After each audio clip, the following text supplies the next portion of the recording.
go. We're back in the building. I'm your gracious host, Dr. Juice, coming to you live at Urban Matter Black Media Group Studios. Dr. Juice TV. We got that guy again. That dude, they call him the professor. He's in the building. Professor, salute. Thanks for joining us again. Thank you again. Make sure all my audio is coming through. Let's give Professor a hand because Professor, listen, man, he's standing in the paint, man, and I got to give my baby boomer generation. Y'all need to begin to shout out to this brother right here, man. Y'all really do, man. Give this guy a shout out.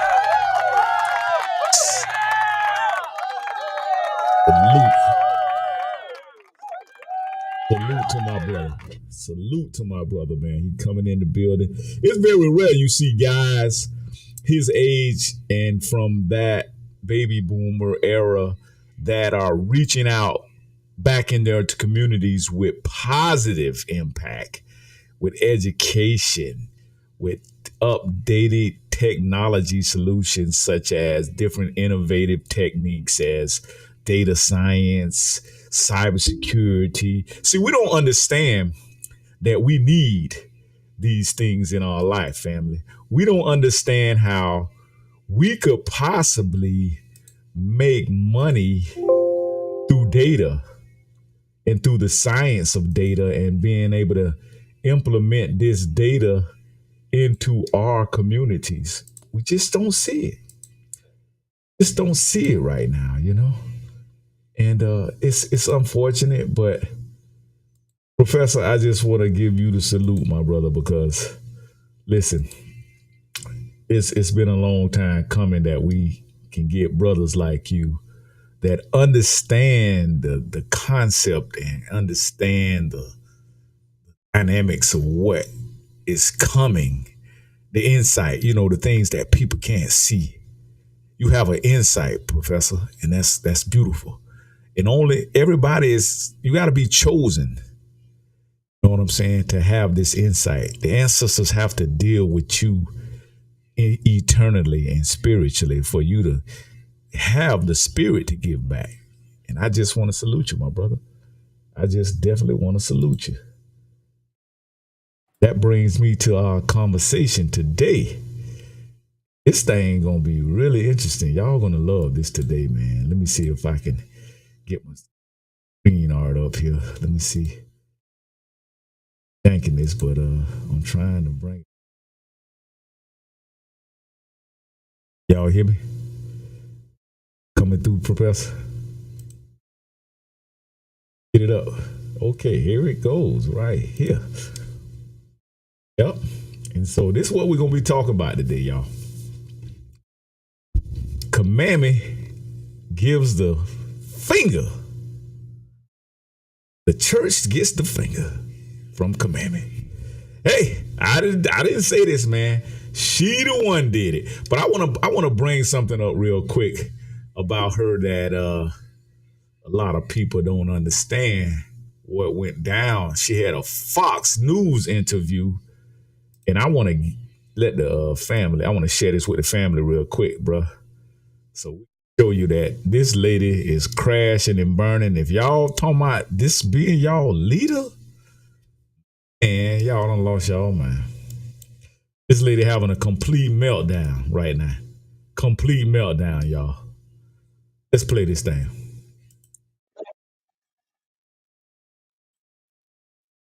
Now, I want to point something out about her.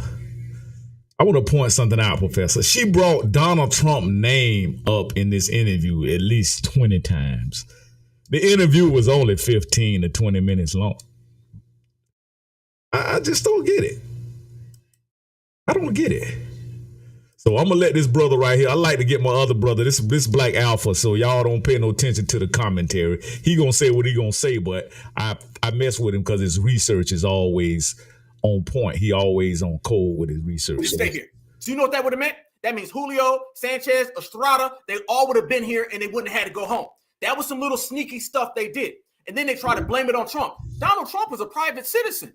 How can Donald Trump stop that bill from getting passed when he was a private citizen? So now you're blaming Donald Trump, who is a private They blame everything on Donald Trump. Fuck it. Just they ain't got no accountability. And I can't understand how my folks going along with this. Private citizen, you blame the last 3 years on Donald Trump because he's been running for office too. Hey, Kamala, you've been in office for 3 years. Yeah, and Donald Trump's been running as well. What? I'm still waiting on that one to land. That literally made no sense. Family, you can make a piece of sense. Make a small iota of sense. Just a little sense that we can kind of comprehend it. I completely did not comprehend that as well as anybody. I don't think that a 2-year-old would give an answer like that. That's someone who's lying. So they've been lying about the border the whole time. Because you want to know what the real policy is? Because there was a solution, Brett. Madam Vice President, it was a... Stop. You're trying to tell us that Donald Trump, he doesn't want to close the border? Family, this is her policy. Y'all notice that, right? Her policy is that Donald Trump wants to keep the border open. Nobody's buying that one. That is the biggest lie in American politics. There is not a soul on this planet Earth, including the illegals. The illegals know Donald Trump wants that border completely shut down.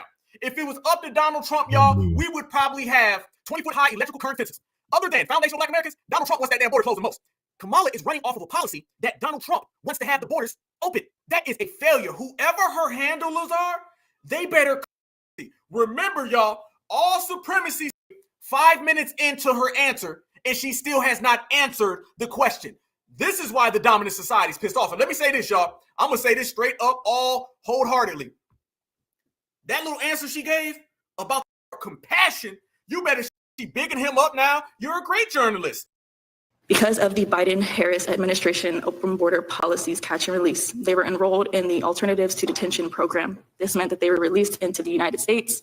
It was not even a full 3 weeks later that they would take my daughter, Jocelyn Nungare's life. I believe the Biden-Harris administration open border policies are responsible for the death of my daughter. That's the early days. So do you owe them an apology?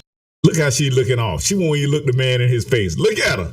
She like, I don't want to hear none of that. I don't care nothing about her daughter, basically. You got, hold on, I'm gonna let you see this. Because of the Biden-Harris Watch at the end right here, Professor, when she stops talking.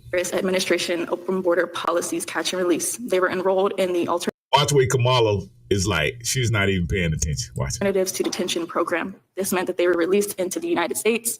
It was not even a full 3 weeks later that they would take my daughter, Jocelyn Nungare's life. I believe the Biden-Harris administration open border policies are responsible for the death of my daughter.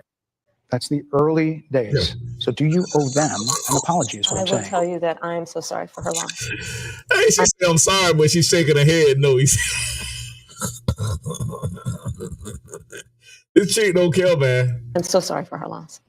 You better apologize, Kamala. If you know what's good for you, you better apologize. Do not let... What does she say right here? Guys down at the border, these men and women, they're working hard. They're working around the clock. I get it. There's a lot of people that look back at what you said in 2019 when you first ran for president.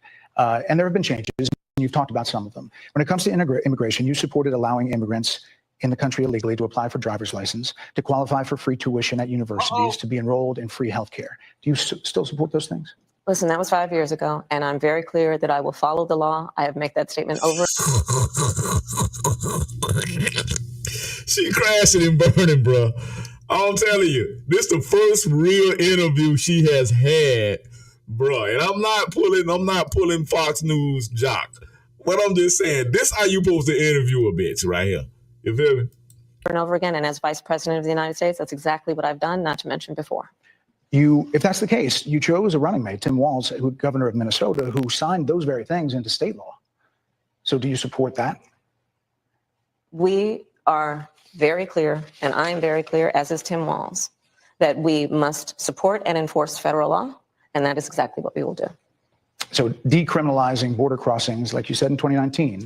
I do not believe in decriminalizing border crossings, and I've not done that as vice president. I will not do that as president.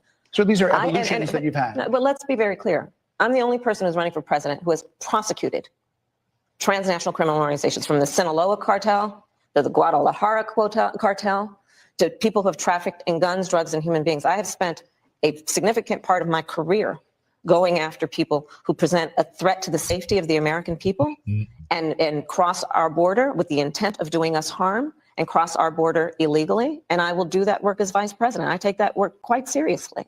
This is a time when voters, especially here in Family, did she answer the question? Nope. I'm gonna ask you guys in the chat right now because this is Certified 100. We got 1.1 thousand people in here. Certified salute. Make sure y'all subscribe to the Black Alpha Network. Did she answer the question one more time? The question simply was. It's really quite remote. And So she's telling us it's not a big deal to us. No. As if it don't connect to their illegal professional experiences and fresh and new ideas, I represent a new generation of leadership. I, for example, am someone who has not spent the majority of my career in Washington, D.C. I invite ideas, whether it be from the Republicans who are supporting me, who were just on stage with me minutes ago, and the business sector, and others who can contribute to the decisions that I make about, for example, my plan for increasing the supply of housing in America and bringing down the cost of housing, addressing the issue of small businesses, which is about working with the private sector to bring more capital and access to capital to our small business leaders, including my plan. He done answered every question except for the dang on question that the dude asked him, man. I just had to play that, man. I had to play that. Here's another clip I want to show y'all real quick. Let me play this one here, Professor. And I'm going to let you ask some serious questions that you want to ask the family, right? Now, on this clip right here, this is her. One of the members in the audience said, Jesus is the Lord. And this is what is our whole monologue today for the title of our video, that Kamala insults the not the black church, but the actual Christian church. Now, let's keep in mind, she already insulted the Catholics by not attending their little gala that they have every year where all of the white people come together. One, and it's not a whole lot of melanated people in the crowd, just a lot of our Anglo-Saxon people, Democrats, Republicans, all of them come together and they're just one big, Caucasian gathering. And she kind of insulted them by not attending this gala. Donald Trump was there. So I'm gonna play some of the jokes later on, Professor, when you give your commentary, right after you give your commentary. But I'll play this real quick for us real quick. Let's play this real quick. Oh, you guys are at the wrong rally. This clip is insane, and I think Kamala Harris is going to lose a lot of the Christian vote, if not all of the Christian vote. She essentially mocked a man who shouted out, "Jesus is Lord," when Kamala Harris was talking about abortion. I will play the entire clip, and then we will talk about exactly what's happening. And then before we even allow the mainstream media to try and twist this, there's other footage I want to show you guys. But let me first play this clip through. Oh, you guys are at the wrong rally.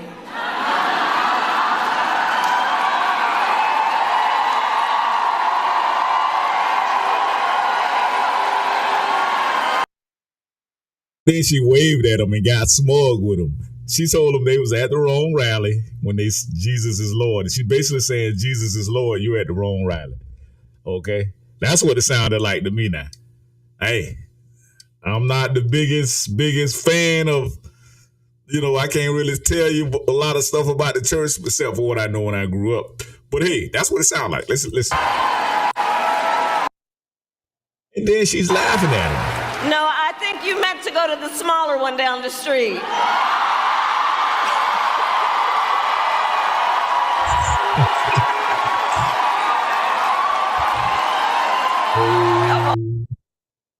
Oh, Lord, she done messed up. Okay, the only reason why I'm making this video is... Okay, I just wanted y'all to hear that, man. I just had to share that with the family, man. This chick is a ticking time bomb.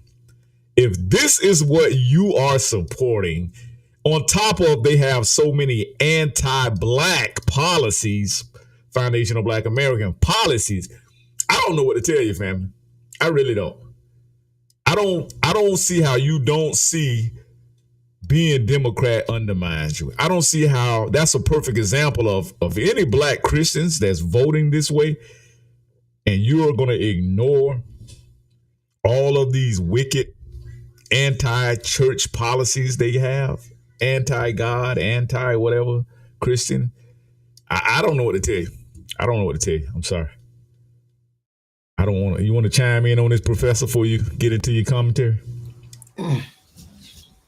How you doing today, sir?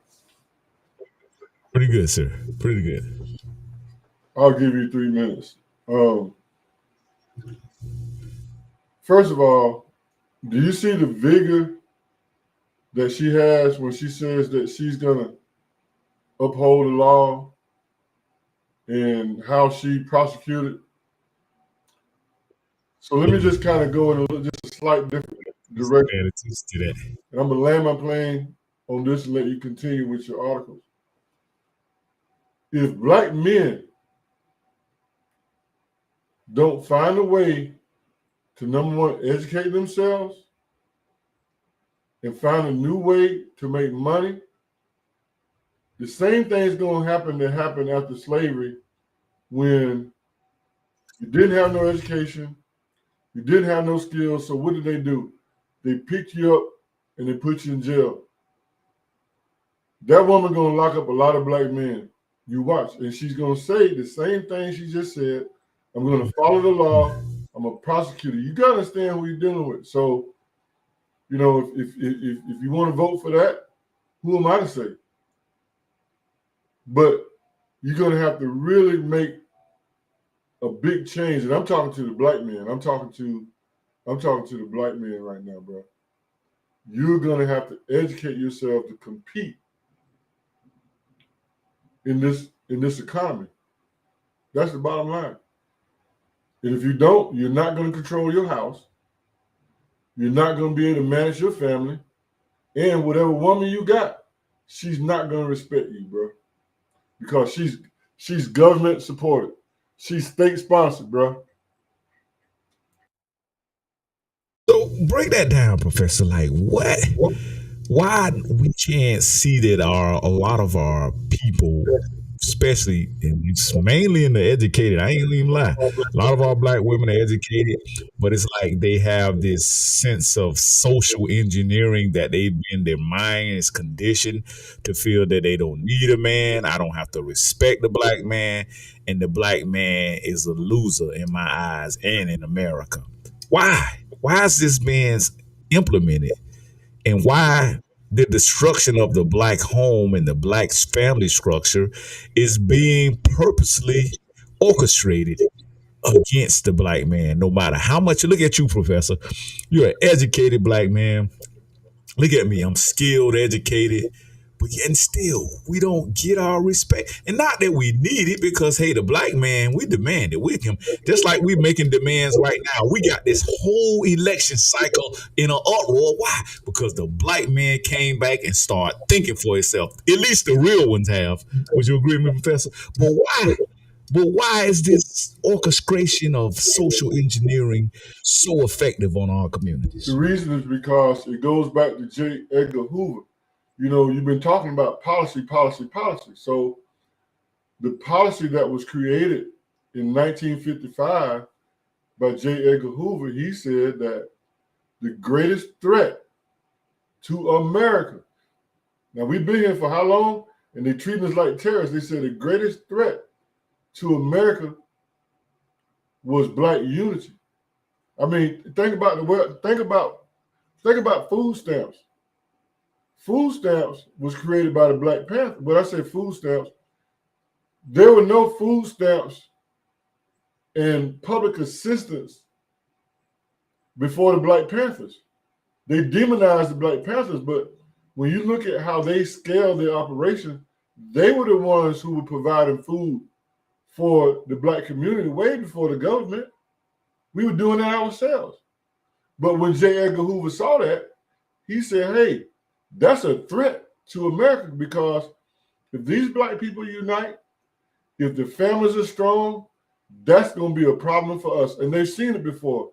Why do you think that after Emancipation Proclamation, where did you think the white jealousy came from?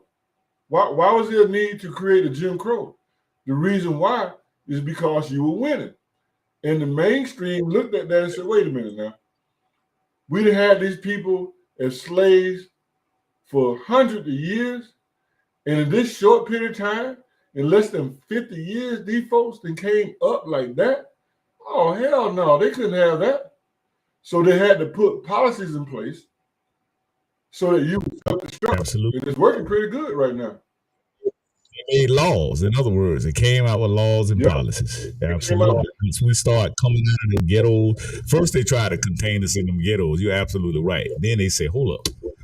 Boy, these jokers, that's where the whole Tulsa, Oklahoma story come from, where it was like black people were excelling. They had governments. They were running. They were governing their own communities. They had big businesses, banks, shipping lines, train lines. They had cab companies. They had pharmaceutical drug stores. I mean, I remember some of that stuff vaguely growing up as a young man right here in Wales. Absolutely. We had drug stores. We had hardware stores on Lincoln. Why would you have that again? Why, Professor? When you traded ownership for integration, the only institution that you had left in your community was the black church. When you think about the church, you don't have to be a critical thinker to be in the church. So rather than beat the black church, as you said, I do, then tell me, why a black church is not effective nowadays when it comes to governance of our own and sustainable solutions of our own and economic solutions of our own in our communities? Why? Why are because we? They was incentivized by the government. The government said, "Hey, Reverend, hey, Pastor Pochop, you don't have to pay taxes." And you know, Pastor Pochop, he greedy anyway. So there was no incentive for the black church to empower the community. And the government, they manipulated the greed. They manipulated the greed. And your women fell for it. They fell for it because women are driven by economics. They want that security. That's their nature. You know, that's why they say no finance, no romance. Well, guess what, Dr. Juice, sir? I feel the same way. I feel the same way about my vote as women feel about their peaches. I feel the same way about my vote as women feel about their peaches. Do you see women just if you say anything to a woman any kind of way, is she quick to just give you peaches? No. And she's quick to tell you, hey, you got to court me. You got to romance me. I don't give my peaches away to anybody. That's the average female say that. Am I not right? So I'm saying the same thing. In fact, I'm politically celibate. I'm not having political sex. You can't have none. You can't have my peaches because my values don't align with what they're telling me. For me, both parties, Republican or Democrats, you don't line up with my party, but then you want me to give you some peaches. And check this out, Dr. Juice. Watch this. Now, this is shameful. As young men, I'll talk about myself. There's plenty of women when I was growing up that I wanted to have sex with, but I had no intention of having a long-term relationship with them. I wanted to smash and dash. That's all I wanted to do. Now, what did I do to make them think that I was going to have a long-term relationship with them? Tell them what they want to hear. So my point is, sir, is that I believe that the Democrats are doing the same thing. They're telling you what you want to hear so that they can smash and dash, so they can get your pieces and you can go back to sleep the next 4 years. Put you right back to sleep. Go right back to sleep. So black people are gonna go back after the election. Mark my word. And our program is gonna continue. And I promise you, around the second quarter, I'm gonna come back around and say, what did you get for giving up your peaches? What did you get? Did they smash and dash on you? Is your feelings hurt? Are you heartbroken? How many times are you gonna let these people hit it and run without getting anything?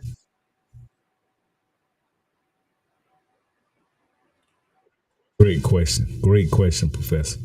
And you know, that's the thing. Like, they, instead of, okay, you have Urban Matters Black Media Group breaking this down, breaking the science of how you're being controlled, how your communities are being controlled, and how your communities are being socially engineered. We're pointing these out. And you're gonna have some people gonna get mad at you, Professor, because they feel as if you're putting the black church down, and they don't like that. They think that you're a hellmonger, or you're going to be some type of divisive, what do they call you, heathen, because you putting down the church, the black church. And see, we're not putting down all churches, because the white churches, they have schools, they have economic programs for their parishioners and for their members. It's just our people. Why is that so, Professor? Why is the black church being not excelling as well as the white churches?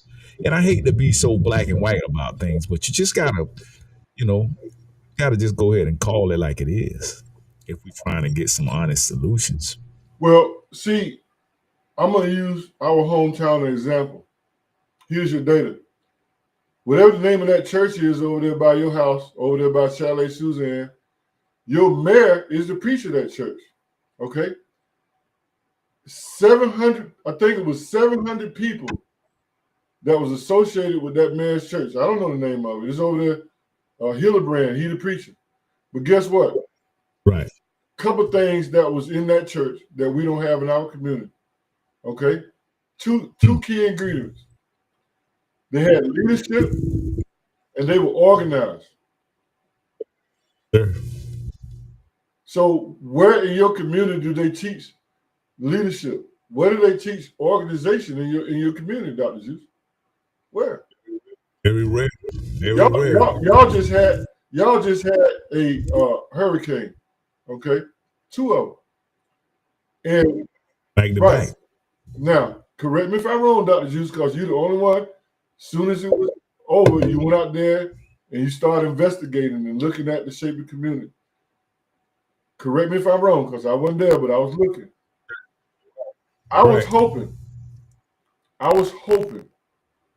that with all those churches that you have there in the community, I was hoping that all of them would have got together and said, hey, we're going to pool our resources together, and we're going to set up shop at the B Street Community Center. Think about the term with it, community center. I want to ask you, did anything happen at the community center, Dr. Zeus, that you know of? Sure. So how you gonna say I'm beating anybody up when I'm saying it seems like that's something natural that you should do. It's a community center. You got all of these I call them organizations. You got these churches, and nobody did nothing. What you want me to do besides talk about it?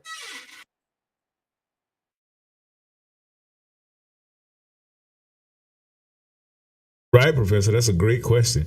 And speaking of churches, this is the Catholics going off on Kamala because she missed this event right here. And boy, she has the Christians mad at her now. She has the Catholics.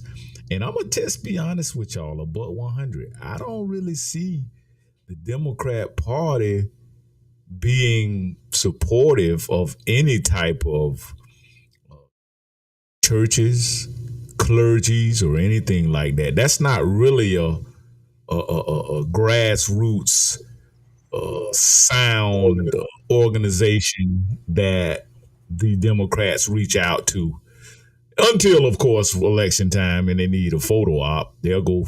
But as far as that, they literally talk against the church if with a lot of their policies. You want to be a buck 100 about it. Sir, So, I have a question. I have a question, Okay. sir. Yes, sir. So there are black Catholic priests, right? Absolutely. And there's a zillion black churches, right? Cardinals, black cardinals. We got a black pope. A lot of people don't know about the black pope. Here's my question, sir. Here's my question, sir. You do excellent research. I'm depending on you for your research. So in that event, did you see any black clergy in that event? Not Are one. you sure?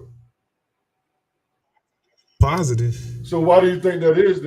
See, I don't. So here's the thing, and you need to start addressing her by Miss Kamammy. I keep telling you that.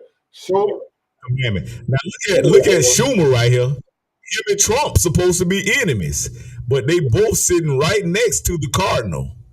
See, the cardinal has the red hat on. That's why they. But sir, So, go Trump.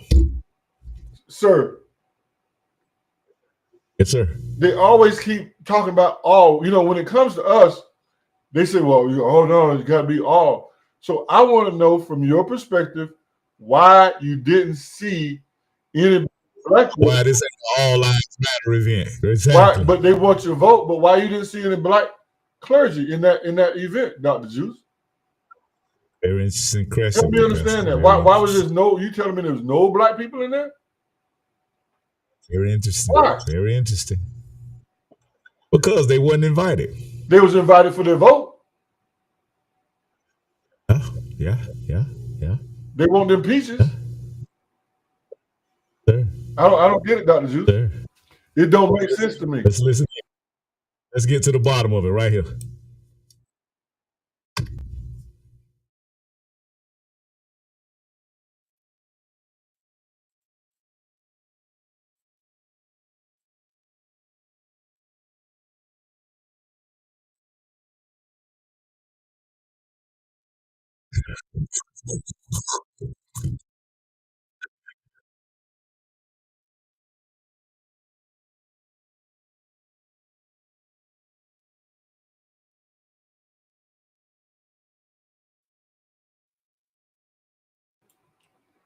There's no sound on that, Dr. Juice.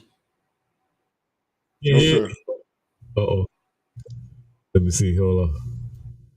What did I do? Let's see here. Hold on. If I can pull it up on something else. Hold on.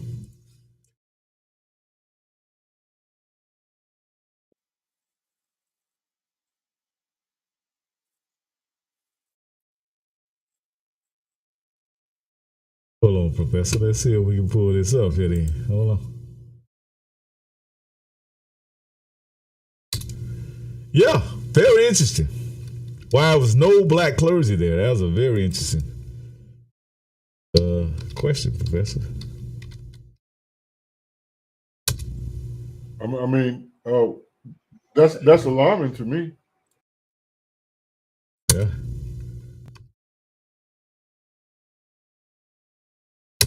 Hey, you gotta hear what Trump said too, man. Trump said at this dinner, man. Trump. Tell me, can you hear it now, Professor? Hold on. Try it again. Yeah.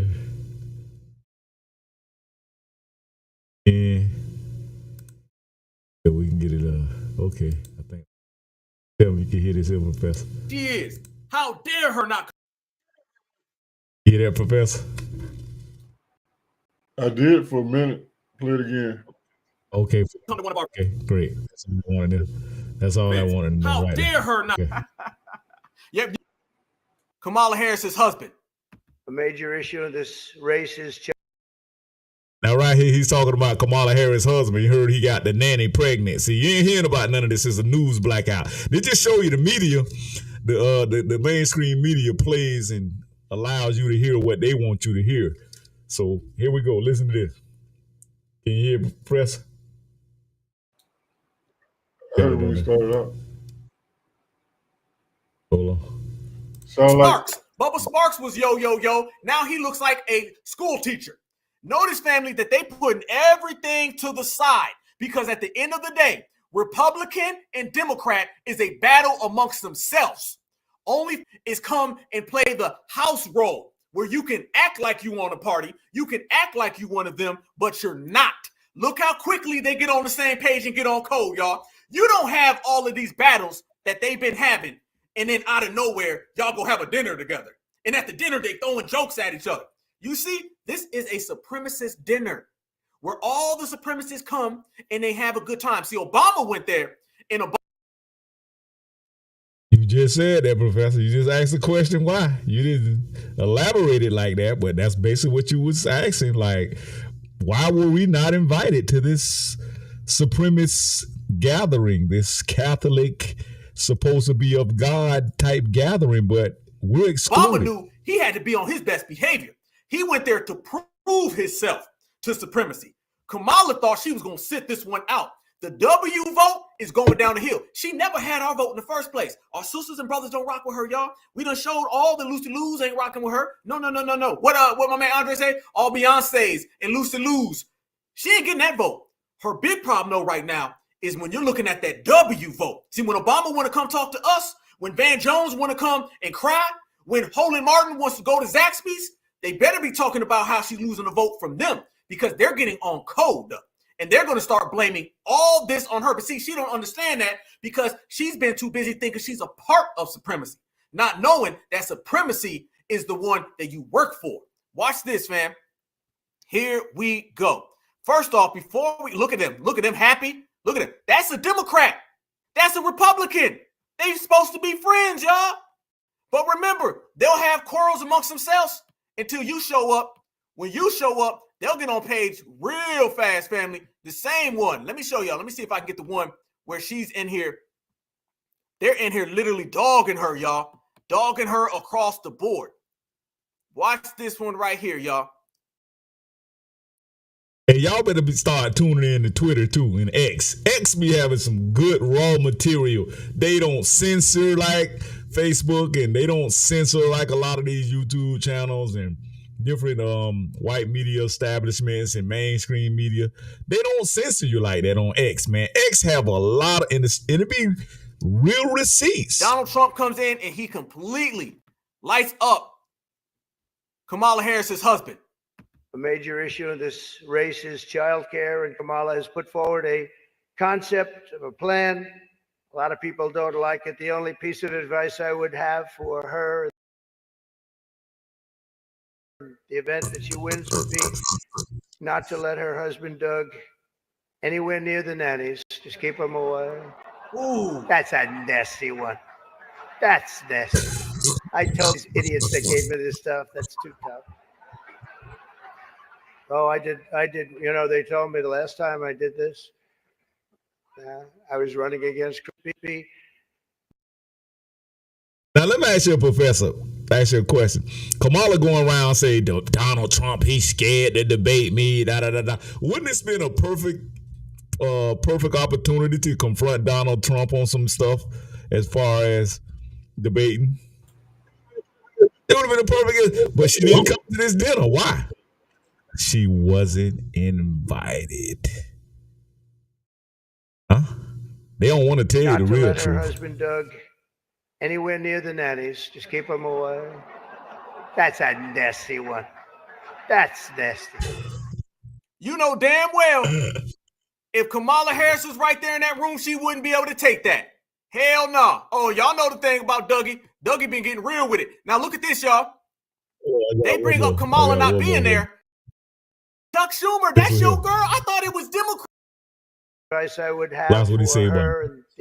You ain't lying. Listen to that, fam. Look how they getting on code. Listen to what he's saying. They having a good time, ain't they, Professor? All those W people. It's one, the white Democrats and the white Republicans. They all won tonight because we ain't there. They getting on code off rip. Off rip. Trust me, all of them boos that you just seen right there, that wasn't just coming from a bunch of Republicans. I trust and believe them boos is coming from the Democrats and the Republicans because they put all of that on the corner. They put all that on the side. They on supremacy right now. They on a supremacist tip. They saying we don't give a damn about none of that. We are focusing in on our dominant society, and everything other than that can fall to the background. Boy, y'all funny. It's good job. Oh man, boy, y'all is funny as hell. Y'all wrong too. Yep. Yeah, look at them right there. They was calling that out. She getting booed. They getting booed right now. That's what's happening. And while we're very sorry that Vice President Harris cannot make it here in person, we advice I would have for her in the event that she wins would be not to let her husband Doug anywhere near the nannies. Just keep him away. That's a nasty one. Chuck Schumer is here looking very glum. Doesn't it look glum? It looks. Stop. Hey, y'all watch this one right here. I ain't gonna lie to you. Look how they smiling and getting along together. And watch everybody laugh. Look at this picture. Family, look at this picture. That is a Republican and a Democrat in front of the camera all year long. They act like they're enemies. Soon as they close them doors and all the blackies go home, all the shields go home, this is supremacy. This is where Roland can't come. Notice he ain't there. Joy Reid ain't there. You don't see Angela Rye ain't up in there. You don't see none of them. You don't even see that White House press secretary lady, the Haitian. She ain't up in there. So you see this is exclusive club for W's only. And look how they getting along. We tell people all the time, there's no such thing as a black Democrat or a black Republican. You can only be a black person who works on the plantation. And this picture right here shows you everything. Watch how Donald Trump sits there and makes a joke about Schumer. And by the way, that's a real smile because that's his brother. Damn what they tell you about Democrat, Republican, liberal, conservative. That's just a battle on which supremacy is going to dominate for 4 years. We'll be back in 4 years again to have the same battle. Wow, you just said been doing that, it for a couple hundred years. Make it be clear. Supremacy all operates on the same time. Look at that smile. Them is bros right there. That's bro love. That ain't ops. That's bros. And watch right here, y'all. He makes a joke about Kamala, and it's about blackness, and everybody thinks it's funny. Still up. But look on the bright side, Chuck, considering how woke your party has become. If Kamala loses, you still have a chance to become the first woman president.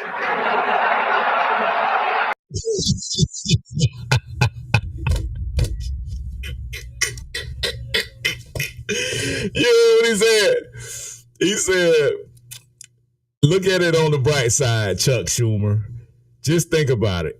If Kamala, he said, y'all so woke, y'all party so woke. He said, if Kamala loses the election, that means you still have the chance to become the first woman president.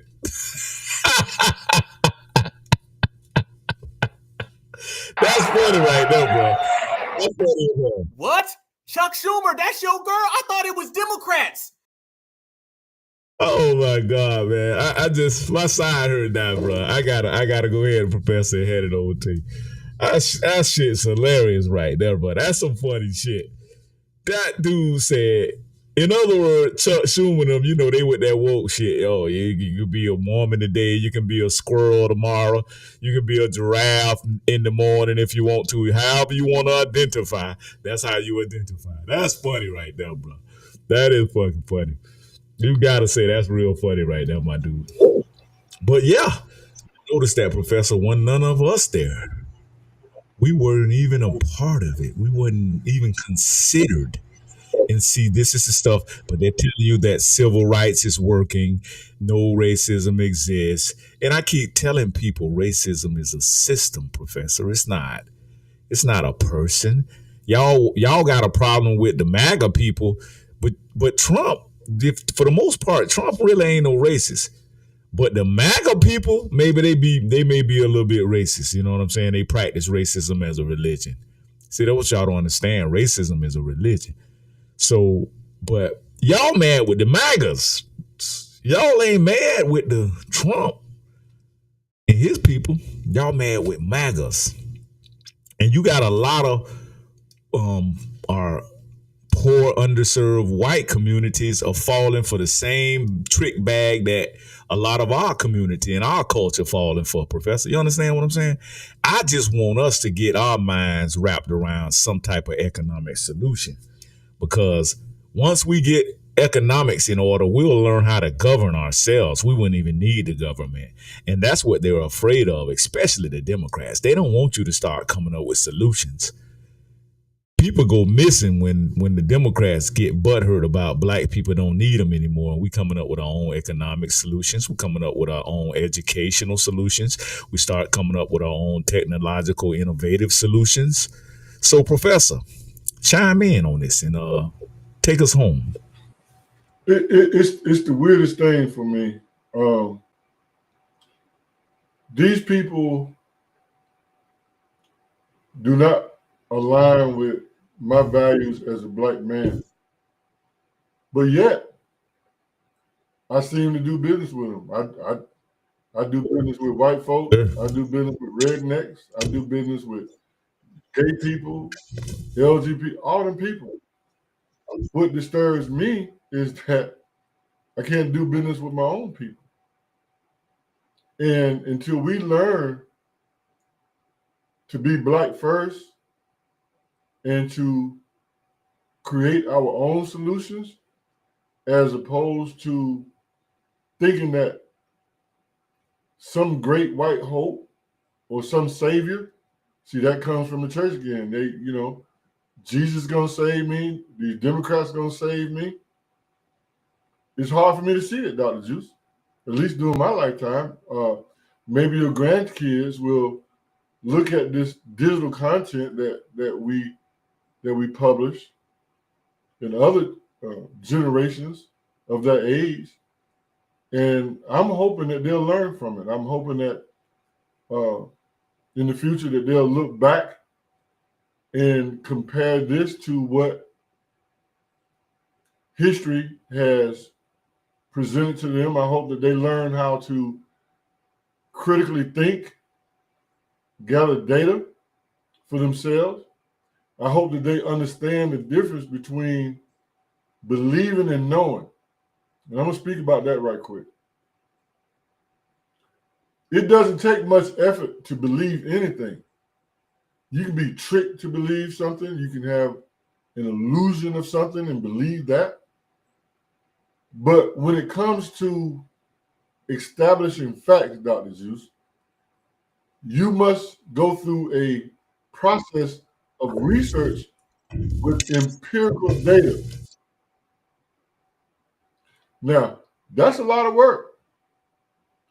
So it's easy for people just to believe. Just believe. And you're going to have to educate your folks to take your lead and do your due diligence. Do your research. I don't know nobody down there who has the desire and the motivation and the inspiration to gather data and learn from that like you, Dr. Juice. So what you're going to have to do, sir, is try to find a way to clone yourself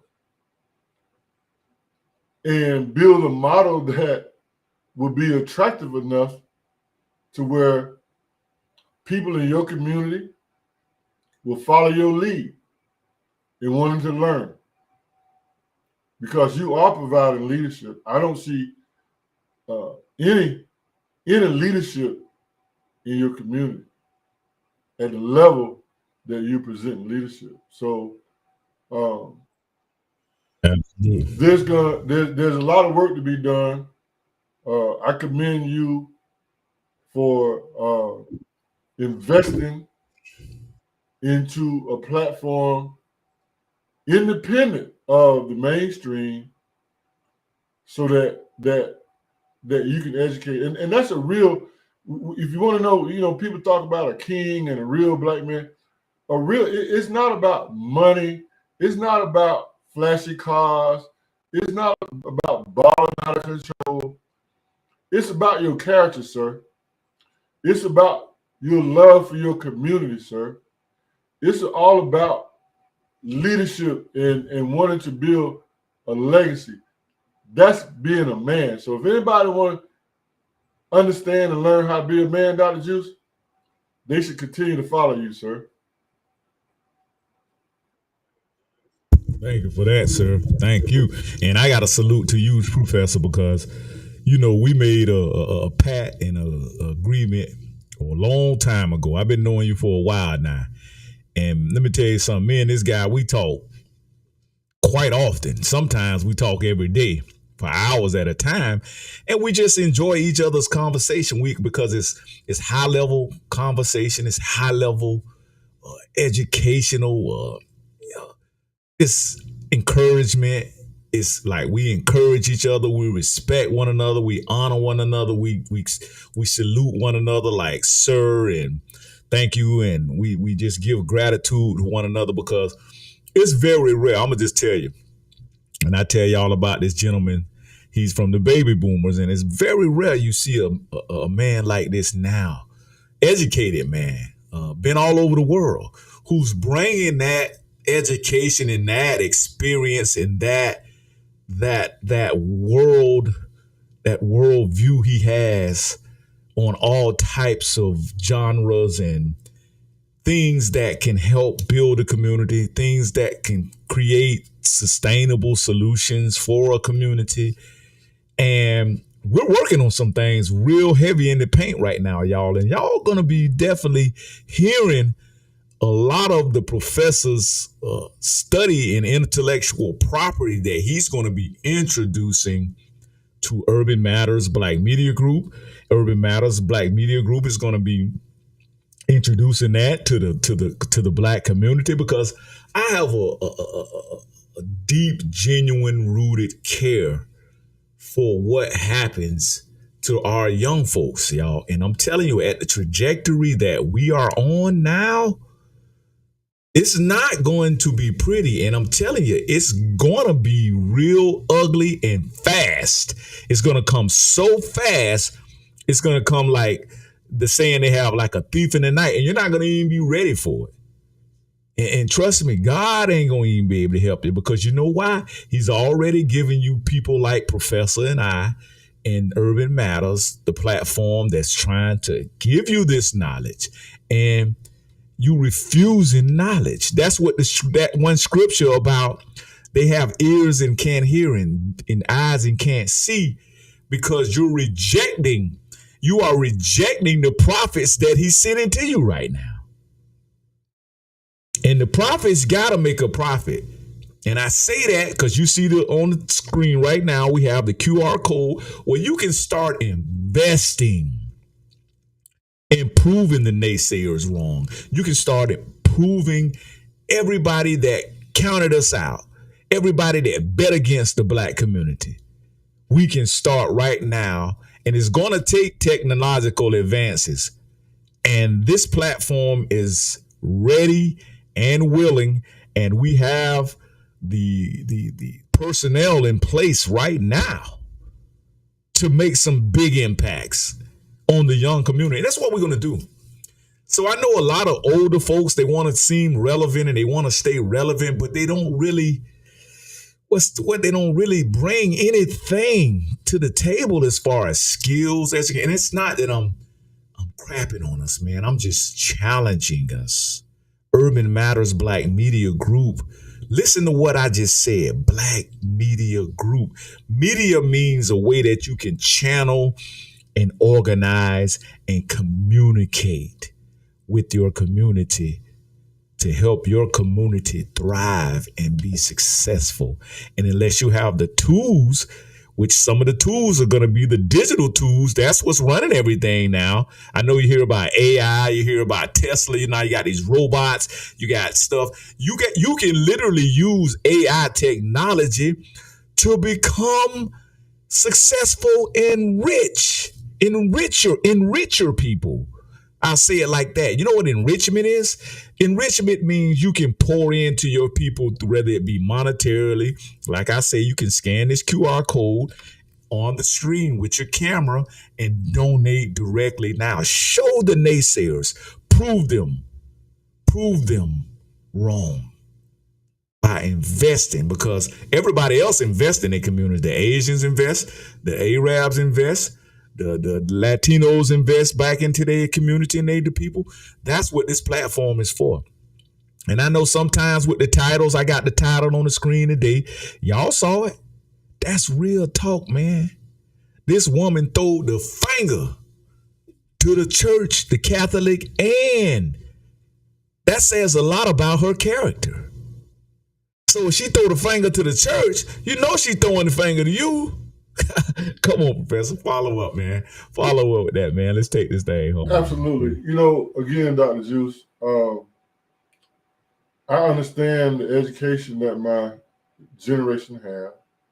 We're all turning 65 now. I turn 65 next month, in a couple more weeks. And we were 5 years old when the Civil Rights Bill was signed in 1965. And that education that we received has really dumbed us down as a generation. So we weren't trained how to start businesses. We weren't trained how to be leaders in our community. Most of them went into the military, like I did. Some went into law enforcement. Others kind of fell off the cliff. So our education was given us by our open enemy. They closed Roosevelt in 1970, shut it down. All the black teachers and educators, you know what's really sad, and I've watched this for the last 7 years, they don't even mention those people, those great leaders, those great educators. And I'm going to tell you, you're going to have to look at our ancestors, our great leaders, study their wisdom, their strategies, and the things that they were able to do on the worst times. You know, like start a bank doing Jim Crow. And all of these innovative things that they were able to do because they were educated. So you're going to have a desire. You're going to have to be motivated and inspired to want to educate yourself. Education is a continuous process. And if you don't do that, as I've always said, if you don't embrace technology, you're going to be roadkill on the superhighway, bro. Roadkill. Yes, sir. And you heard it from Professor, man. You're going to be roadkill. Y'all see at the bottom of the screen the question? How do we use the technology, Professor, and the data about surrounding our communities? And how do we create solutions on the products our community need? You telling me, Professor, we can literally take technology and make it our own in our own black communities? Is that what you're saying? But before you get to that point, let me just speak on something that you said. You said about the respect that we have for each other. We are demonstrating, and we made a pact to do that. We, as men, will have to practice respecting each other. We're going to have to put down all of this jealousy, you know, all of this. We don't respect each other. So that's why we do that. We do that to show, and we don't agree on everything. We can get here and start arguing right now because we're two different people, but we argue with respect. You've never heard me, oh, well, Juice, man, I ain't studying that shit, man. You talk. I've never approached you that. But I said, sir, I disagree with that.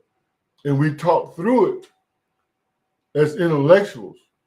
So you're going to have to start there before you can start talking about data and economic solutions, because there can be no economic solution, sir, without respect. There can be no economic solutions without integrity and honor. If I tell you I'm going to do something, I'm going to do it. It's that simple. So you're going to have to build that before you can jump all into economic development and community leadership. How are you going to respect each other?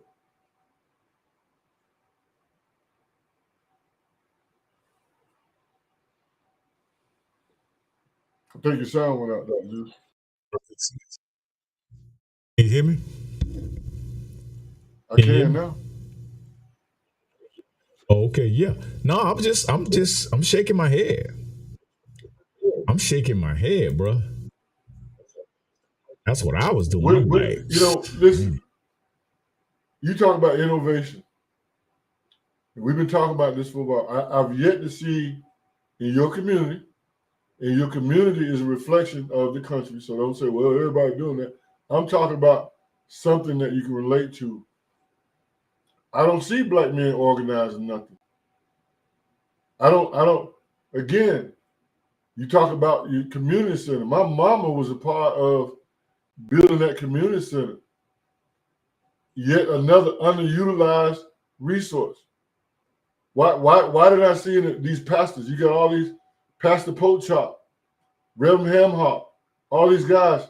Why you didn't set up an emergency center so that the people in the community could have something? Why you didn't? Why wasn't there any men? I'm sorry. still can do it. I mean, people suffering right now, man, because the government is a no-show. I mean, I think they handed out a few food stamps the other day, but I haven't heard any confirmations of anybody receiving that little measly $750 from FEMA, because it's proven FEMA doesn't have the money. They gave it all to the immigrants. Here's what I don't understand, Dr. Juice. You got people sitting around who's in law enforcement. You got men sitting around who were trained military people. They were trained by the government. They were trained by the government to respond to these type of situations. Everybody that's been in the military was trained. Everybody that's been in the law enforcement trained. And they did that for mainstream. What escapes me is that why can't they take the same education, the same training, and respond to a crisis in your own community? Why? Why? So you got to start there. You're going to have to come up with a strategy to motivate those guys. But see, here's the other problem. You made your little money on the plantation. Everybody fat and happy. You see? Everybody's fat and happy. So how do you motivate them? I teach abroad. I could be fat and happy. I don't have to do this. The difference is my character and the way I was raised speaks to giving back to my community. That's how I was raised. I have a family history of doing that. So we're going to have to, if the old goats don't do it, we're going to have to instill this into the young people, into the athletes that go off and make money and don't want to come back. And the young people, and teach them to give back. I'll leave with this. I've never had a Mexican, and I've had plenty of them work for me. I've never had a Mexican who, when they finished working with me, didn't want to go to Western Union and send money back to Mexico. I've never had a Mexican not want to do that. Every Mexican that has ever worked for me, Dr. Juice, they always want to stop at Western Union to send money back. So that's my whole model, is that, I don't have $1 million. The lawyers and the courts and the child support people and all those people, they got all my money. But what I do have is intellectual property. I do have education. And I'm more than happy to contribute that to make the community where I'm from better. Absolutely. And y'all heard it here first at Urban Matters Black Media Group. You heard the professor. He just gave a testimony. He gave a prophetic testimony. He's a professor. Professors profess things. He's telling you what will come about, especially here at Urban Matters Black Media Group. We standing on business over here. I don't know what y'all used to, or I don't know but we getting with these young folks, man. And these young folks ready, man. They need something different. That's why they're not rocking with this whole election.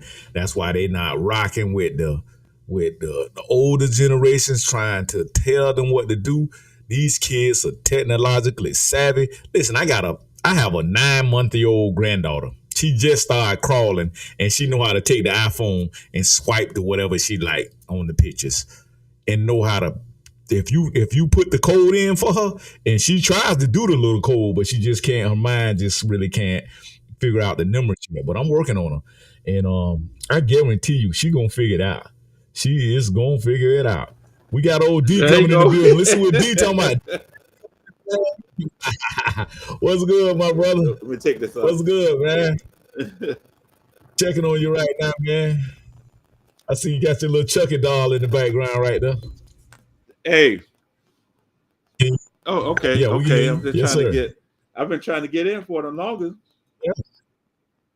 Yeah, you sound great, man. You sound wow, bro. That walk did you some good, Oh didn't it? man, I went and got some liquid protein, and my body started reacting like it needed to. Okay. Yeah, man. Hey, well, just give us some words of wisdom right now, bro. Give us your take and on that you can something you can give the Black community hope through your words of wisdom and your experiences, and where do we need to be in the next coming, say, 6 months? Like, where does Black America need to be? And if not, where will they be? Just give us your take. We want to hear what your insight is. Just give us some insight. 5 minutes. Go. Well, Black Americans right now, we still separated, and rich, poor. We still believe in that same system. You know what is rich? Some people think and just have $2 and they rich, but some people think having 6 figures they rich. So if your mindset still thinking on the same possible thing about riches and poor, then we're going to fight each other. We're going to be separated from each other.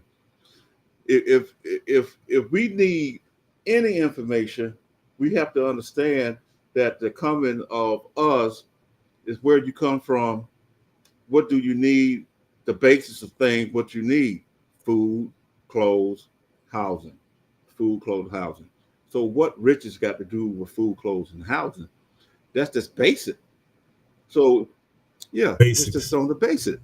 So I was looking at tribes earlier when I was just resting at home. I was looking at these tribes, and those people, they live in shacks. So they took care of each other. Those men drink cow blood and milk, and they're strong. They don't even have this. They don't even have what we have. They outliving us. They joyful. They're not under stress. To them, they live straight off the land. They in their mind, they are so rich. They happy. They don't know. Well, I can't say what they don't know and do know, but they don't live in cities. They don't live in cities. They have their own country. They have their own. And we still, all this stuff that we gain, we'll never have our own. We'll never have our own. Everything this is still be in vain. We never have our own. You got to stay up. You buy your house, you got to pay taxes. You don't pay the taxes, they'll take it. Out there, they have their own house. They don't pay no taxes. They don't pay taxes on water, nothing. They live strictly off the land, and they people are happy. And now they was talking about how other races coming to their home and stealing poop, stealing their poop, and trying to study how their stomachs, how they produce it. It's just amazing that all these tribal people, you know, they don't consider themselves black, but they are tribal people and dark-skinned people. I don't want to use black with them because they don't understand black. They tribal people. So with the stuff that we going through, all this illusion that we've been fighting, trying to get this and that. Sometimes I have to go back and look at other tribal how they live. Other tribal how they live. Okay, I think you're breaking up. Okay, yeah, I heard something. Okay, you back. Okay, Juice. Mm-hmm. Yeah. So we're back. It's just amazing just to go back. Even the people that cannibals, just looking at the way of life, using bows and arrows to hunt. You know, we got shotgun. We can't even shoot nothing. We can't catch nothing with shotguns. It's amazing, man. Just amazing. But okay, back to you. Absolutely. But thank you. We appreciate that, man. We got that insight from you, and we've gotten some great insight and solutions from the professor. And we salute you guys because you are truly Black patriot men who are standing on business no matter what life throws at you. You still have an agenda that is family first, family oriented, and also family structured. And that's what they're trying to do. They're trying to take the structure out of, especially the Black family. I mean, they've been working on this ever since the civil rights eras. And, you know, like Professor was speaking earlier, when they, after the World War II, and a lot of the veterans started coming back, establishing their own communities. You have people like the Black Panther. They were the original founders and the original orchestrators of the welfare food stamp program, because they literally used to feed the community every day. The government stole that idea from the Black Panthers. A lot of people ain't gonna tell you that. But what you got, something, brother, you want to say? Looked like he was about to say something. Bless us with something. Well, Lotto also. They stole the Lotto also.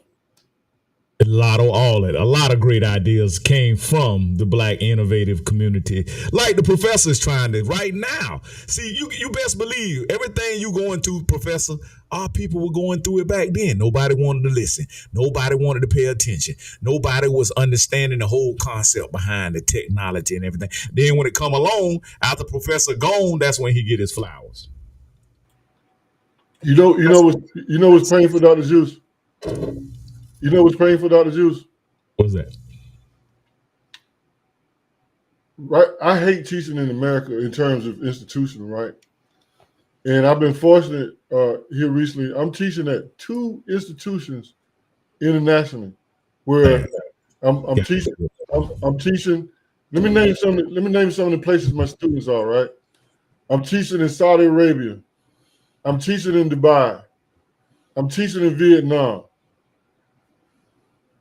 I'm teaching all of these different nationalities, and these people are real serious about their business. They're real serious about learning so that they can empower their own community. And you know why I'm so dedicated to this cause? Because it's so painful to see my own community that don't give a damn. And I got to go teach.